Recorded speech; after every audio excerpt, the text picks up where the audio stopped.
Lady Farm. Commandeered by the rebel army for its prime location on two major roads, the Lady Farm was a Confederate nerve center. There were 10,000 Confederates encamped on this farm during the Battle of Gettysburg. But as the Union divisions began to pierce the Confederate line, the farmhouse and barn overflowed with morbidly wounded soldiers. During the Battle of Gettysburg, the Daniel Lady Farm was also used as what's called a field hospital aid station. Men were brought back from Benner's Hill, where they suffered tremendous artillery wounds, a lot of chest wounds, a lot of limb amputations. With no antibiotics, amputations were often the only treatment for even minor wounds. All over Gettysburg, limbs were just tossed about as so much fodder. What happened to the ones that were severed here? We don't know. The floors of the farmhouse and barn literally ran thick with blood. There was more than great suffering. I can't even imagine the agony that was in this property. And if you listen closely, you can only imagine what it sounded like.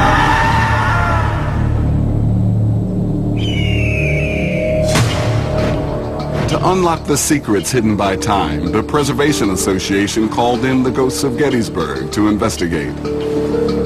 As a former park ranger and historian, team leader Mark Nesbitt knows the farm's bloody history. But Maryland psychic investigator Lane Crosby will try to uncover the personal stories of the men who died here. She has worked on several cases with police and comes to us as the person that I know of that gets affected emotionally more than anything when she's in a paranormal environment. There's a man right here trying to get our attention. A lot of emotional pain. It's overwhelming sadness. As a sensitive, Lane can tap into the emotional energy around her. Right away, she senses a presence in the room. Team member Carol Nesbitt follows Lane with the dowsing rods. I'm getting really dizzy in here. Okay. I'm okay. You okay? Yeah. It's right about here. It gets really heavy. We're definitely strong back here. Oh yeah, there's somebody definitely behind me here. The use of divining rods, also known as water witching or divining, is an ancient technique originally used to find underground water sources. It is believed that the rods work like magnets, pulling and pushing apart as they encounter invisible energy fields. Lane is drawn to the far corner of the room, but who or what is calling her?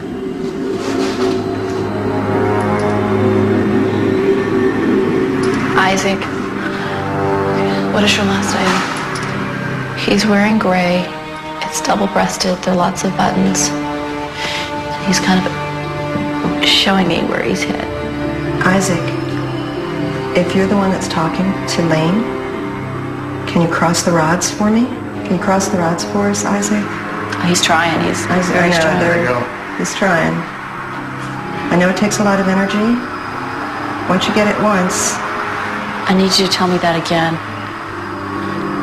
can you cross him? Good job. A little further. Thank you. The spirits seem to be communicating with the team, but Lane needs to find out more information if they're going to be able to reveal Isaac's true identity. I was in, it's not Earl's, but it was something like that, brigade. Can you tell me again? Can you speak very loudly and repeat it several times, please? Is it Ewell? Would that be possible, Mark? General Ewell, Richard S. Ewell, commanded the corps that was in this area. In fact, it was Ewell's corps of 10,000 men that were camped on the Daniel Lady Farm. Lane seems to have tapped into the spirit of one of Ewell's long-lost soldiers. He says his name is Isaac Trimble. He says, I just want to go home. I just want to go home and see my wife, my two little girls. So, Isaac, if your last name is Tremble, could you please cross the rods? What state are you from?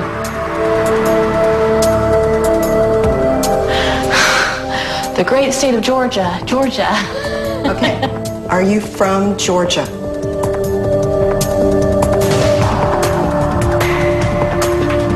Thank you. You're getting the hang of this. Died right here.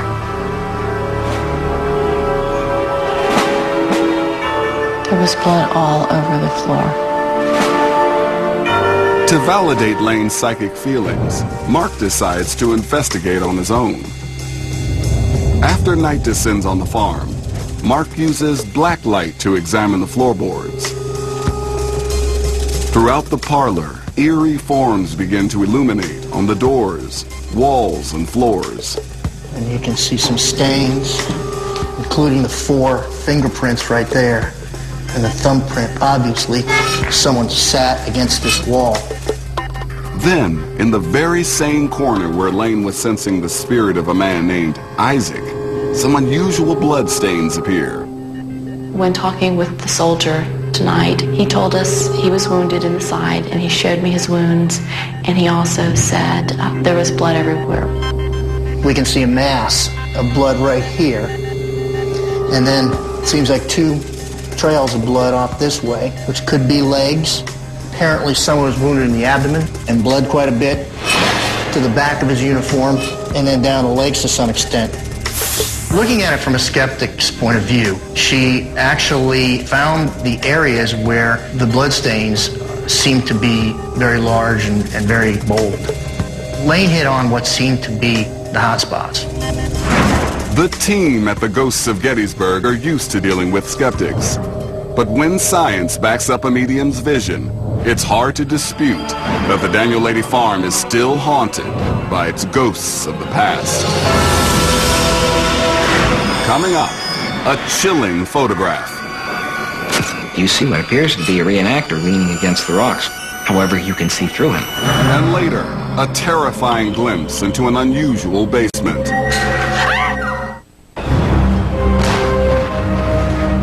In the 1860s, a new process called photography was revolutionizing the way we record history, making the Civil War and its gruesome horrors one of the first American wars ever captured on film.